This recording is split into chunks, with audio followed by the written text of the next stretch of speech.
Ешкімге кім екенін дәлелдеп әлек болма. Сенің жаман жағыңды көргісі келген адам бәрібір жақсы жағыңды көре алмайды. Өмірдің ащысын көп татқан адам тәттінің қадірін біледі. Қиындық көрмеген адам бақыттың не екенін білмейді. Жақсылықты жақсы адам ғана бағалай біледі. Біреу тірі жүрсе де жоқ сияқты, біреу өліп қалса да бар сияқты. Басқалардың бақытына қуанып жүретін адам бір күні өзі де бақытқа жетеді. Кешірімді кісі ғана ірі адамға айланады. Өйткені оның жүрегі кең, өресі биік. Адам қызғаныштан тез қартаяды. Реніштен ауру пайда болады. Ашушаң жүдек күш келеді. Адамды тәрбиелейтін қаталдық емес, мейірім. Бақыт жарыңыздың адалдығы, бала шағаңыздың амандығы, отбасының татулығы. Қадіріңді кетірме, ол сенің таптырмас байлығың.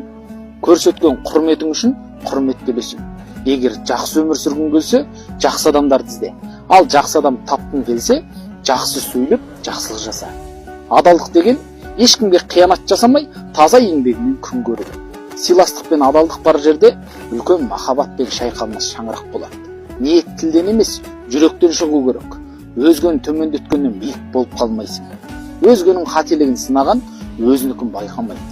Сізге өсек айтқан адам сіз туралы да өсек айтады. Ұйықтар алдында бәрін кешіріп, таза жүрекпен ұйықтаңыз. Кімнің кім екенін басыңа іс түскенде білесің. Әр қиындықта жеңілдіктер, әр көз жаста қуаныш, әр сабырлықта абырой жасырылған.